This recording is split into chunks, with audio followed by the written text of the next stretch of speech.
આજે આપણે બનાવવાના છે મંચુરિયન ભજીયા, જેને ચાઇનીઝ પકોડા પણ કહેવામાં આવે છે. તમારા બાળકો સ્ટ્રીટ ઉપર જોવે ત્યારે ખૂબ જ એટ્રેક્ટ થતા હોય છે, પણ એ અનહેલ્ધી હોય છે કારણ કે એમાં અજીનોમોટો વાપર્યો હોય છે. આજે આપણે બનાવવાના છે એમાં અજીનોમોટાનો ઉપયોગ નથી કર્યો. તો ચલો જોઈ લઈએ કેવી રીતે બને છે મંચુરિયન ભજીયા અથવા તો ચાઇનીઝ પકોડા.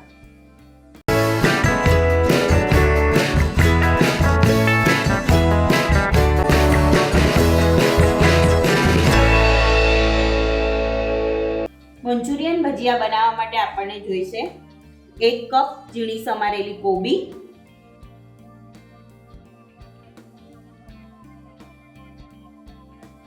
1 કપ ઝીણા સમારેલા લીલા કાંદા છે જે પાન સાથે લીધેલા છે,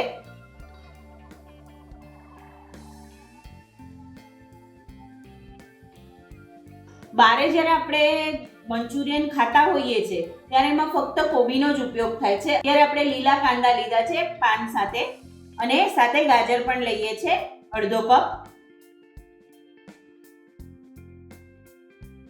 મીઠું લઈએ છીએ સ્વાદ પ્રમાણે.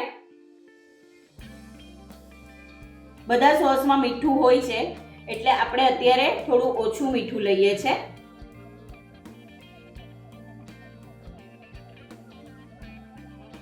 એક મોટી ચમચી આદુ લસણની પેસ્ટ લઈએ છે, 1 ચમચી સોયા સોસ લઈએ છે, 1 ચમચી વિનેગર લઈએ છે, 1 ચમચી ગ્રીન ચીલી સોસ લઈએ છે, 1 ચમચી રેડ ચીલી સોસ લઈએ છે. અહીંયા આપણે ખાવાનો કલર પણ યુઝ કરી રહ્યા છીએ. જો તમે અવોઇડ કરવા માંગતા હો તો તમે અવોઇડ કરી શકો છો. અહીંયા મેં લિક્વિડ કલર લીધો છે, રેડ કલર લીધો છે. એના લગભગ આપણે 8 થી 10 ડ્રોપ્સ લઈએ છે.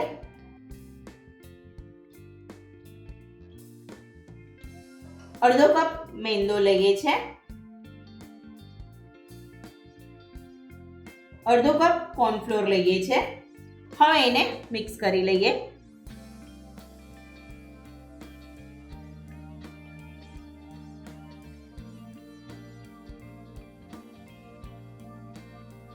સરસ મિક્સ થઈ ગયું છે.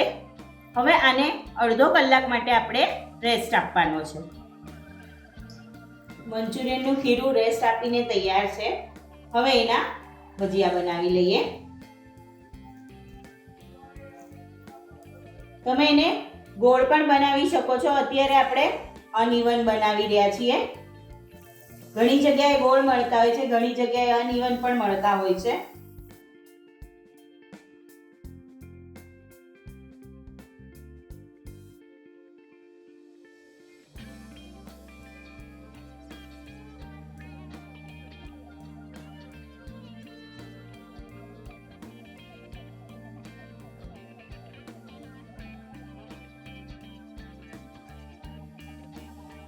મંચુરિયન ભજી તળાઈને તૈયાર છે, અને બારે લઈ લઈએ.